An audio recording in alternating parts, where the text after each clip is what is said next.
লালাখাল, যেখানে পানি এতটাই নীল যে চোখে না দেখলে বিশ্বাসই হবে না।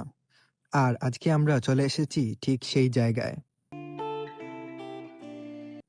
গাড়িতে বসে লালাখালের দিকে যেতে যেতে মনে হচ্ছিল এই ট্রিপটা একটু আলাদাই হতে যাচ্ছে। বাইরে সবুজের পর সবুজ, আর ভেতরে ভেতরে একটা সুন্দর এক্সাইটমেন্ট কাজ করছিল। এমন ট্রাভেল মোমেন্টই আসলে ট্রিপটাকে মেমোরেবল করে তোলে। গাড়ি থামতেই বুঝলাম এখন শুরু হলো আসল অ্যাডভেঞ্চার। সিলেটের লালাখাল ঘুরে দেখতে হলে নৌকা লাগবেই।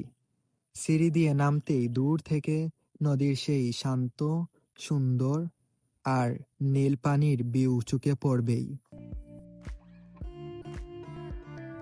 সামনে এসে দেখি আমাদের সাথে আরো 3 জন যোগ দিয়েছে। তারপর নৌকা ভাড়া হলো 1300 টাকা। একটু বেশি মনে হলেও এখানে বেশিরভাগ সময় এমনই হয়। চলো এবার আসল লালাখাল দেখা যাক। নৌকায় উঠেই আমরা রওনা দিলাম 0 পয়েন্টের দিকে। আর যত এগোচ্ছি ততই লালাখালের নীল পানি যেন আরো গভীর আর সুন্দর হয়ে উঠছে। এই জায়গার আসল সৌন্দর্যই হলো এর শান্ত পরিবেশ। এটাই লালাখাল 0 পয়েন্ট। সত্যি বলতে এখানে এসে কিছুক্ষণ শুধু চুপ করে দেখলেও মন ভরে যায়। পানি, বাতাস, পাহাড় আর চারপাশের নীরব সৌন্দর্য সব মিলে জায়গাটা একদম অন্যরকম।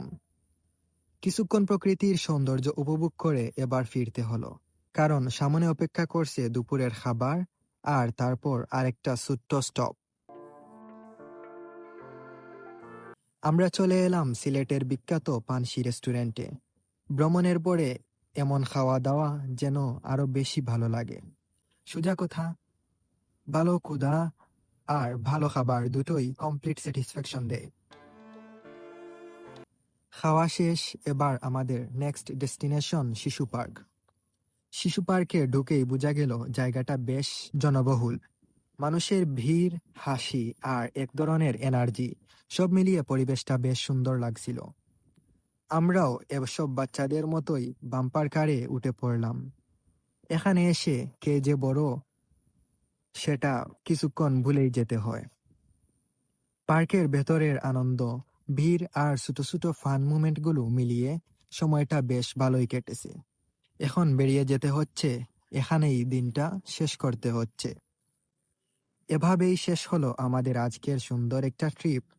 লালাখালের নীল পানি, রাস্তার চলার ছোট ছোট মুমেন্ট, দুপুরের খাবার আর শিশু পার্কের আনন্দ, সব মিলিয়ে দিনটা সত্যি স্পেশাল ছিল।